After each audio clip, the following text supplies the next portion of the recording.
रोज meeting लग रही, रोज भागना पड़ता है। और पति जी है नहीं, एक तो वो भी दुख है। टिकट कटने से भी हार्ट अटैक को मत आने दीजिए।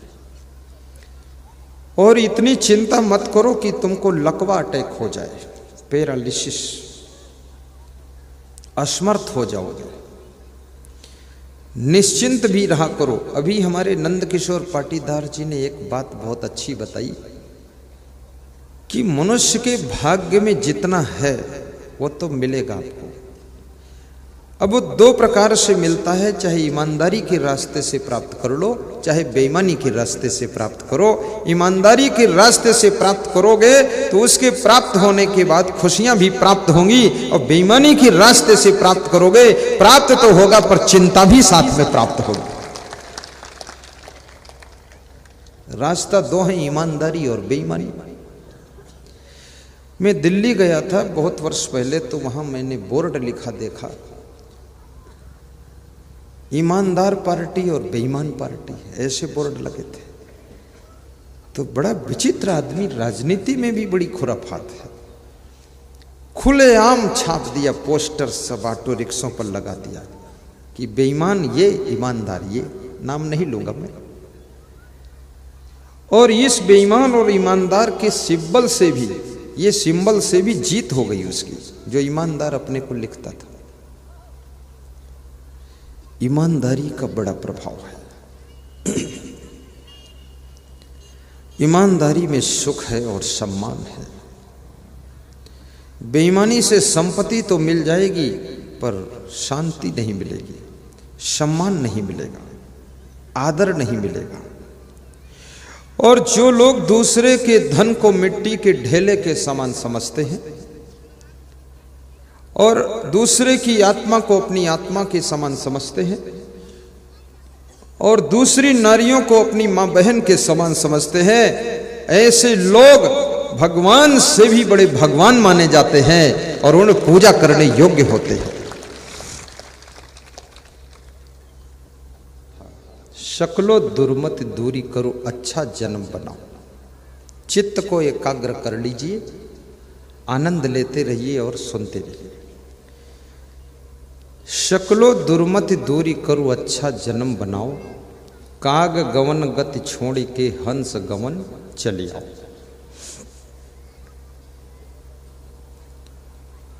मनुष्य की बुद्धि संगत से प्रभावित होती है। आपके स्वभाव का निर्माण भी संगत के प्रभाव से होता है। चिड़चिड़े लोगों की संगत में रहोगे तो तुम्हारा स्वभाव भी धीरे धीरे चिड़चिड़ा हो जाएगा। सुंदर स्वभाव के लोगों में रहने का मौका मिलेगा तो आपका स्वभाव भी सुंदर बनेगा। चोर महात्मा की कुटिया की बाउंड्री की दीवार के पास में लेटा हुआ है। ये कहानी थी ना, वो कब तक लेटा रहेगा, उसको उठा लेता हूं। तो महात्मा को कुछ आहट मिली कि मेरे आश्रम में कोई आया है, तो महात्मा टार्च लेकर गया। महात्मा टार्च लेकर गया और टार्च जब जलाया तो चोर ने कहा कि कृपया लाइट मत कीजिए। तो महात्मा ने कहा तुम कौन हो? तो चोर ने कहा तुम कौन हो? तुम मौन हो, बोलो मत। तो महात्मा बोला कि मेरे आश्रम में क्यों घुसे? बोले आश्रम ही एक ऐसी जगह है जहां सभी को आश्रय मिलता है, और आश्रय नहीं मिले तो आश्रम कैसा? चोर बुद्धिमान था, प्रवचन सुनाने लगा। तो महात्मा ने कहा कि तुम हो कौन? उसने कहा मैं चोर हूं, नगर का प्रसिद्ध चोर हूं। तो महात्मा ने कहा मेरी कुटिया से बाहर निकलो। चोर ने कहा रात में जो बाहर निकाल दे वो महात्मा नहीं हो सकता है, और जो चोर को भी शरण दे वो परमात्मा होता है। तो महात्मा ने कहा कि तो सो जाओ फिर। तो चोर ने कहा रात में सोने की आदत नहीं है, आप सोइए, मैं जागूंगा, क्योंकि मेरा रात का ही धंधा है और 40 साल पुराना चोर हूं और मेरा बाप भी चोर था, बाप के बाप भी चोर थे, पूरा चोट्टा परिवार है मेरा। तो महात्मा ने कहा कि मेरे आश्रम की बदनामी होगी, इसलिए तुम चले जाओ। तो चोर ने बड़ा अच्छा उत्तर दिया कि मैं तो चला जाऊंगा, लेकिन मेरी रक्षा कौन करेगा? पीछे पुलिस लगी हुई है और आश्रम में मैं रक्षित रह सकता हूं। रात ठहरने दो, सुबह चला जाऊंगा। तो महात्मा ने कहा कि रात में अपने आश्रम में रुकने नहीं दूंगा, क्योंकि किसी को खबर मिलेगी कि महात्मा के आश्रम में चोर भी छिपाए जाते हैं, तो मेरे आश्रम की इज्जत का क्या होगा? याद रखना, कुछ लोग ऐसे होते हैं जो तुम्हारे घर में ठहर जाए तो घर बदनाम हो सकता है। कुछ लोग ऐसे होते हैं जिनके साथ साथ तुम सड़क पर बराबर में चल दो तो तुम बदनाम हो सकते हो, और कुछ सामान ऐसे हैं जिनको हाथ में पकड़ लो तो तुम बदनाम हो सकते हो, और कुछ स्थान ऐसे जहां तुम बैठ जाओ तो बदनाम हो सकते हो, और कुछ जगहें ऐसी हैं जहां पर तुम बैठ जाओ तो तुम्हें फ्री में सम्मान भी मिल सकता है।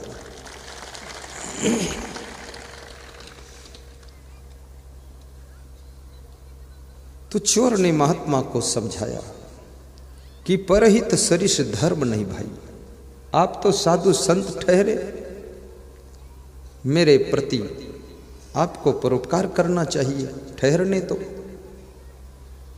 तो महात्मा ने कहा कि तुम रात में सोओगे नहीं और मेरा सामान लेकर भी चले गए तो चोर ने कहा चोर तो हूं, लेकिन वफादार चोर हूं, आपके यहां चोरी नहीं करूंगा महाराज। तो महात्मा ने कहा ठहरो। महात्मा चोर की चिंता में रात भर सो नहीं पाया। महात्मा भी जागता रहा। तो महात्मा ने रात में पूजा पाठ शुरू कर दिया। सोचा डबल पूजा कर लेता हूं आज, जब जागना ही है। सवेरा हुआ, फिर महात्मा ने चोर से कहा कि अब जाओ तुम। चोर ने कहा ठहरो, जल्दबाजी मत करो। भक्तगण आने लगे, पूजा करने वाले मंदिर में लोग, मंदिर में पूजा होने लगी। महात्मा जी को कोई फल भेंट करने लगा, कोई माला पहनाने लगा। तो महात्मा जी ने चोर से कहा अब जल्दी निकल जाओ, नहीं लोग देखेंगे तो क्या होगा। तो चोर ने कहा कि अब तो मैं कभी नहीं जाऊंगा, यहीं रहूंगा। बोले क्यों? अरे बोले मैं चोरी करके देख लिया, इसमें बहुत दुख है। जंगल बंगल भागना पड़ता, खेतों में भागना पड़ता है, मारपीट झगड़ा होता है, दुख मिलता है। और साधु बनने में बड़ा सुख है। रात भर से मैं तुमको देख रहा हूँ, आराम से बैठे हो, ध्यान पूजा करते हो, और सवेरे भक्त लोग आकर तुम्हें माला पहनाते हो, फल फूल लाते हैं। मैं भी साधु बनूंगा, मैं भी ऐसा फल खाता रहूंगा। बात खत्म। और फिर वो चोर साधु बन गया। रात भर महात्मा की संगत के प्रभाव से साधु बना, और उस साधु का परम शिष्य बना, और उस गद्दी का अधिकारी बना, और उस गद्दी से उसने बहुत बड़ा प्रचार प्रसार किया। आदमी संगत से चोर भी महान बन जाता है, और कुसंगत में पड़ करके महान भी व्यक्ति चोर बन जाता है। मंथरा की संगत में कैकेयी भी गलत निर्णय लेने लग जाती है, और एक मंथरा ने कैकेयी की बुद्धि को बहकाकर अविद्या की स्थिति को बिगाड़ दिया। याद रखना, आजकल एक एक गांव में 10-10 मंथरा हैं। उन गांवों की क्या दशा होती होगी। और कितने राजनीतिक पार्टियों में भी मंथरा बैठे हुए हैं, इधर उधर बहकाने का काम करते रहते हैं। और कितने आश्रमों में भी मंथरा घुस पड़ते हैं, आश्रम में भी बहकाया करते हैं। अभी मैं दिल्ली गया था तो एक महात्मा कह रहा था मेरा आश्रम तुम ले लो, करोड़ों का आश्रम है। तो मैंने कहा मैं तो नहीं लूँगा, मैं तो अलग ही बनाऊंगा जब बनाऊंगा। तो बोले क्यों नहीं लोगे? मैंने कहा मैं इसलिए नहीं लूँगा कि आपको क्रोध बहुत आता है, कभी मुझको भी डंडा से मारोगे आप, और मेरे संतों को भी पीटोगे। ये कोमल कोमल संत हैं बेचारे, सब दुखी हो जाएंगे। और ये संत हैं छोटे छोटे, अभी उतना अनुभव नहीं, गलती हो जाती है। तो उन्होंने कहा कि मैं आपको देना चाहता हूँ। मैंने कहा मैं लेना नहीं चाहता। तो बोले तो कौन लेगा? हमने कहा चाहे जो कोई। तो बोले एक चेला था तो पड़ोसी ने बहका दिया और चेला मेरा भाग गया है। आप अपने घर की स्त्रियों पर भी नजर रखना कि कोई उनको बहका तो नहीं रहा है। अपने भाई के ऊपर सूक्ष्म नजर रखना, उसको कोई बहका तो नहीं रहा है।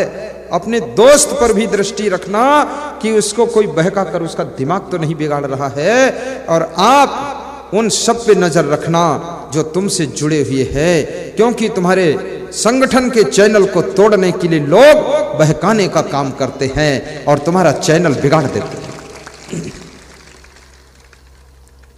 और ये भी निवेदन करूंगा, किसी के बहकाने से बहको भी मत। किसी गाय को बहकाओ वो नहीं बहकती है, कोई भैंस को कितना बहकाओ नहीं बहकती। तुम भैंस से भी ज्यादा गिरे गुजरे हो, किसी के बहकाने से कैसे बहक जाते हो? थोड़ा अपनी बुद्धि विवेक का प्रयोग भी करो।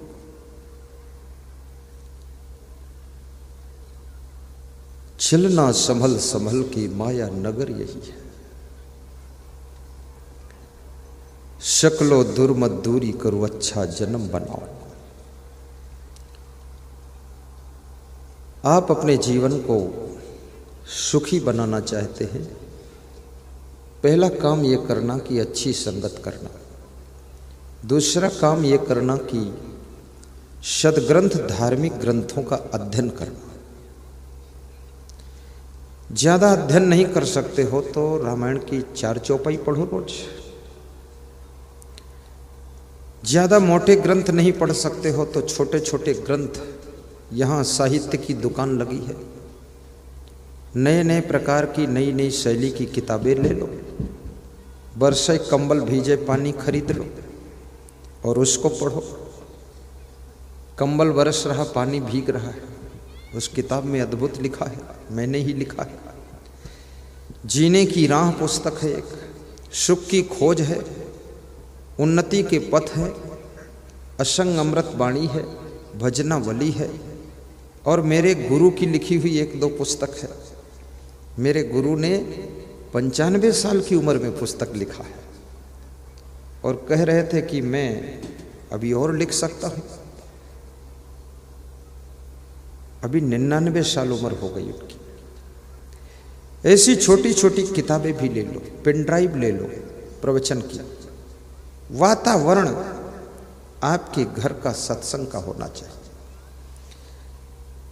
एक ससुर अपनी बेटी के घर गया, पेन ड्राइव लेकर गया, तो बेटी के यहाँ मशीन में पेन ड्राइव लगा करके प्रवचन सुना और चलते समय पेन ड्राइव लेना भूल गया और अपने घर वापस आ गया और प्रवचन का पेन ड्राइव वही छूट गया। तो उसका जो दामाद था वो थोड़ा दारू पीता था कभी कभी, तो उसने जब पेन ड्राइव को चलाया, देखा ये पेन ड्राइव लगी, तो बटन दबाया, चालू हुआ प्रवचन। तो उसको अच्छा लगा, आधा घंटे सुना, फिर अच्छा लगा, 1 घंटे सुना, फिर दूसरे दिन सुना। तो 50 घंटे का प्रवचन सुनने के बाद उसने बिना किसी से पूछे, बिना कहे, चुपके से दारू पीना छोड़ दिया। तो बेटी का फोन अपने पिता के पास गया कि पिताजी आप पेन ड्राइव भूल गए थे यहाँ, उससे मेरे पति का सुधार हो गया, उनकी दारू छूट गई है। ऐसे ऐसे कभी कभी कोई चीज भूल भी जाया करो जो हमारे पति जी का कल्याण हो गया। अभी नए वर्ष के उपलक्ष्य में अपने रिश्तेदारों में धार्मिक ग्रंथों का वितरण कीजिए। नए वर्ष के उपलक्ष्य में प्रवचन के मेमोरी कार्ड और पेन ड्राइव वितरण कीजिए। आज हमारे भक्त जी लाए हैं, वो होगा वितरण। और नए वर्ष के उपलक्ष्य में सत्संग समागम कराकर अपने रिश्तेदारों को ज्ञान दिला दीजिए, ग्रामवासियों को ज्ञान दिलाइए। और नए वर्ष के उपलक्ष्य में जो पुरानी मन में ग्रंथि बनी हुई है उसको खोल दीजिए, और किसी से बोलचाल बंद है तो उसको शुभारंभ कर दीजिए। ये नया वर्ष से पुराना वर्ष जा रहा है, इसलिए पुराना मनमुटाव भी चला जाना चाहिए और नई जिंदगी की शुरुआत होनी चाहिए। अपने अहंकार को अलविदा कर दीजिए, क्रोध की ज्वाला को बुझाइए। और भाइयों बहनों, याद रखना, जब सत्संग आपके आसपास में हो अपने रिश्तेदारों को बुलाकर सुनवाइए, और इस समागम से बहुत बड़ा फायदा होता है। आज यहां पर इतने लोग बैठे हैं, सब टीवी में हमको देखते थे। ये पाटीदार समाज गैलरी वाले, ये खोखरिया और मोरू खेड़ी वालों की कृपा से सबको आमने सामने गुरुदेव को देखने का मौका मिल गया। ये कितने बड़े पुण्य की बात है। मैं पूछना चाहूंगा, कितने लोग टीवी चैनल में हमको देखते थे? हाथ उठाओ। वेरी गुड, लगभग सभी लोग। और अभी टीवी में प्रवचन बंद भी हो गया है, बंद है ना, अब ये चालू होने वाला है, कोई चिंता ना करना, चालू होगा। ये नया वर्ष आपके लिए नई तरंग लेकर आ रहा है। और उज्जैन में जो आश्रम बनने की योजना चल रही है, इसमें मध्य प्रदेश वासियों का ज्यादा कल्याण है। आपके जो बच्चे संस्कार विहीन होते जा रहे हैं, उन बच्चों के लिए स्पेशल क्लास लिया जाएगा। 3 घंटे सुबह, 3 घंटे शाम का क्लास होगा, और 6 घंटे में उनके खोपड़ी को चेंज कर दिया जाएगा। खोपड़ी तो वही रहेगी, अंदर चेंज हो जाएगा। और आपको आपका बच्चा ऐसा लगेगा कि बिल्कुल न्यू कृष्ण भगवान हो गया, राम भगवान हो गया। इस आश्रम के सहयोग में जिन जिन का सहयोग है, व्यास गादी उनको धन्यवाद दे रही है, आशीर्वाद दे रही है। ये बड़े दान डिब्बों में जो दान डालोगे वो भी आश्रम के सहयोग में लगेगा, कार्यालय में जो दान दोगे वो भी आश्रम के सहयोग में लगेगा, और आरती में जो दान अर्पित करोगे वो गौ सेवा में लगेगा, और मेरे पास जो दान अर्पित करोगे वो मेरी और संतों की सेवा में लगेगा। दान का भी बंटवारा हो चुका है। एक भक्त ने मुझसे कहा है कि गुरुदेव, सब लोग बड़ा बड़ा दान कार्यालय में नहीं लिखा सकते, ये 10-20 हजार लोग, हम लोग थोड़ा देना चाहते तो कोई इसका उपाय है? तो उसका उपाय मैं अपने प्रबंधकों से कहता हूं कि दान की झोली का दर्शन इनको करा दो, और जिसकी जो श्रद्धा हो उसमें उज्जैन आश्रम के निर्माण के लिए अपनी एक बूंद डाल दो, अधिक से अधिक डाल दो, ताकि आश्रम जल्दी तैयार हो और अगला सिंहस्थ कुंभ उसी आश्रम पर मनाया जाए, और 1 लाख लोगों को डेली भोजन खिलाया जाए। अच्छी से अच्छी पत्नी ले आता तो भी सुख नहीं पाता है, और अच्छे से अच्छे वैभव को बढ़ा लेता तो भी सुख नहीं पाता है, ऊंचे से ऊंचे पद को प्राप्त करता तो भी सुख नहीं पाता है, और अच्छे से अच्छे जूते घड़ी पहन लेता तो भी सुख नहीं पाता है। कबीर कहते हैं, आपका मकान अच्छा होगा तो भी सुख नहीं मिलेगा, आपका जीवन अच्छा होगा तब सुख मिलेगा। और जीवन को अच्छा बनाना है तो प्रवचन की गंगा में स्नान करना पड़ेगा। अच्छा जन्म बनाओ, अपने जीवन को अच्छा बनाओ। काग गवन गति छोड़ के हंस गवन चलिया। और मनुष्य का स्वभाव है, इसको हर चीज अच्छी पसंद आती है। ये घड़ी खरीदता है तो भी अच्छी, चश्मा पहनेगा अच्छा, कपड़े लेगा तो अच्छे, मकान बनाएगा अच्छा, गाड़ी लेगा तो अच्छी, सब चीज तो अच्छी, लेकिन खुद को भी बनाओ अच्छा। और स्वयं को जिस रोज तुम अच्छा बनाओगे, आपके कर्म अच्छे हों, स्वभाव अच्छा हो, वाणी अच्छी हो, व्यवहार अच्छा हो, चरित्र अच्छा हो, आपके जीवन में सुख की बरसात होगी, आपका कल्याण होगा। काग गवन गति छोड़ के, और साहेब कहते हैं कौवा जैसी बोली, कौवा जैसा खान पान छोड़ दीजिए। कौवा को खीर खिलाओ तो भी कड़वा ही बोलता है, और कौवा को खीर खिलाओ तो भी विष्ठा ही खाता है, गंदगी खाता है। याद रखना, आपकी वाणी में भी परिवर्तन हो जाए। बोलने की कला सीखो। बोलना बहुत बड़ी बात है। बोलने की कला आ जाए तो राजनीति में सफल हो जाओगे। बोलने की कला आ जाए तो दुकानदारी में सफल आ जाओगे, और बोलने की कला आ जाए तो गृहस्थी में सफल हो जाओगे, और बोलने का ढंग आ जाए तो प्रवचन में भी सफल हो जाओगे, और बोलने का तरीका आ जाए तो देश विदेश में कहीं जाओ वहां सफल हो जाओगे। अमेरिका में एक महात्मा भारत देश से गया, समुद्र किनारे टहल रहा था सुबह सुबह। उसको एक अंग्रेज ने देखा कि 2 घंटे से टहल रहा है, इसके साथ कोई नहीं है। तो अंग्रेज ने पूछा, महात्मा जी तुम्हारा यहाँ कौन है? तो उस महात्मा ने उस अंग्रेज के कंधे पर हाथ रखा और कहा, मेरा यहाँ कौन है तुम पूछ रहे हो? मेरे आप हो, और कौन है? तो अंग्रेज इतना खुश हुआ, उस महात्मा को अपने घर ले गया और 2 महीना रख करके सेवा किया, और पूरे अमेरिका देश में उस संत का प्रवचन करवाया, और कहा कि मैं अगर आपका हूं तो मैं ही आपका रहूंगा और अमेरिका में आपका प्रचार करूंगा। शब्द संहारे बोलिए, शब्द के हाथ न पाऊं। एक शब्द औषधि करे, एक शब्द करे घाव। शब्द की शक्ति को समझना, शब्द संभल करके बोलना। शब्दय मारा गिरि परा, शब्दय छाणा राज। जिन जिन शब्द विवेकिया, तिनका सरी को काज। शब्द की मार से मनुष्य राजपाट छोड़कर चल देता है, और शब्द की चोट से मनुष्य प्राणों को भी छोड़ देता है, और शब्द के प्रभाव से मनुष्य बुराइयों को छोड़ता है, और शब्द से प्रभावित होकर के मनुष्य किसी पार्टी को वोट दे देता है, और शब्द के प्रभाव से मनुष्य नाराज होकर के विरोध भी करता है, और शब्द के प्रभाव से विरोधी भी आपका दोस्त बन जाता है। शब्द को पकड़िए, शब्द को समझिए।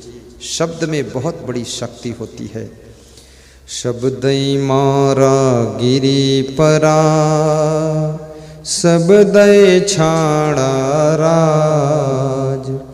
जिन जिन शब्द विवेकिया, तिनका सरी गोकाज। जिन जिन शब्द विवेकिया, तिनका सरी गोकाज। शब्द मारा गिरि परा, शब्द छाड़ा राज। जिन जिन शब्द विवेकिया, तिनका सरी गोकाज।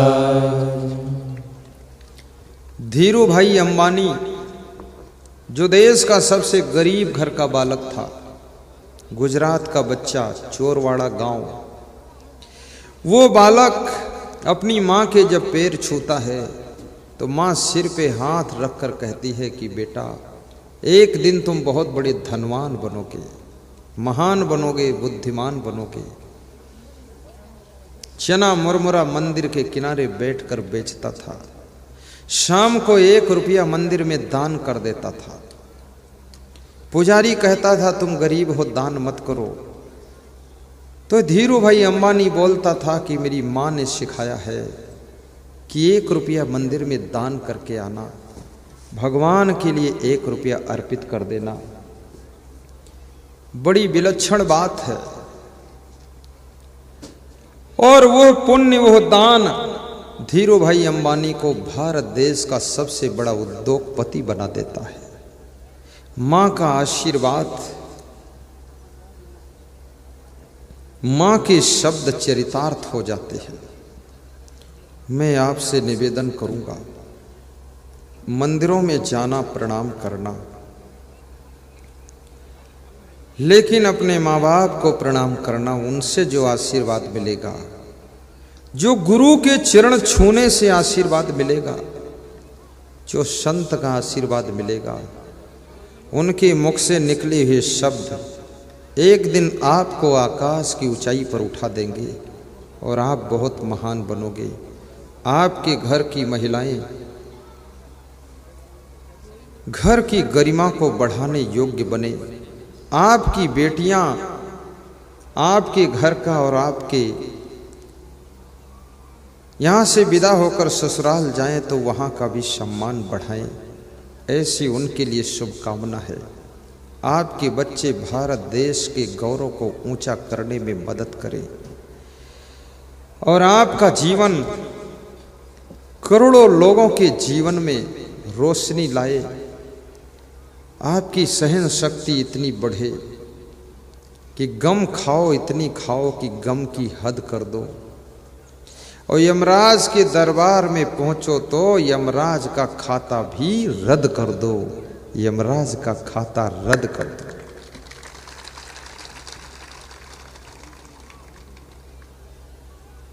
गुरु मंत्र और दीक्षा लेकर के गुरु की भक्ति करना,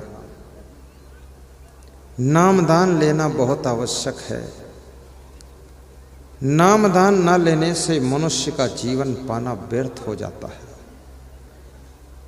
गुरु दीक्षा लेने से मनुष्य जीवन की सार्थकता मानी जाती है। राम कृष्ण से को बड़ा उन्हों तो गुरु कीन, तीन लोक के वह धनी गुरु आगे आधीन। गुरु के आगे अधीन हो जाओ। गुरुर ब्रह्मा गुरुर विष्णु गुरुर्देवो महेश्वरः, गुरुर साक्षात् परब्रह्म तस्मै श्री गुरुवे नमः। गुरु के चरणों में मन की डोरी बांधना। हमारे देश के भगवान राम और कृष्ण भी गुरु के चरणों की भक्ति करते थे, और ये भक्ति ही मुक्ति की चाबी है। यतः परम कैवल्यम गुरु मार्गेण वै भवेत्, गुरु भक्तिरति कार्या सर्वदा मोक्ष कांक्षी भी। शिव जी कहते हैं, पार्वती जिनको मोक्ष की आकांक्षा है वे गुरु की भक्ति खूब करें और निरंतर करें तो अंत में उनको मुक्ति की प्राप्ति होती है। आपकी भक्ति बढ़े, आपके घर में शांति बढ़े, आपकी उन्नति हो, आपका कल्याण हो, ऐसी मैं शुभकामना करता हूँ। आपको बहुत बहुत धन्यवाद देता हूँ।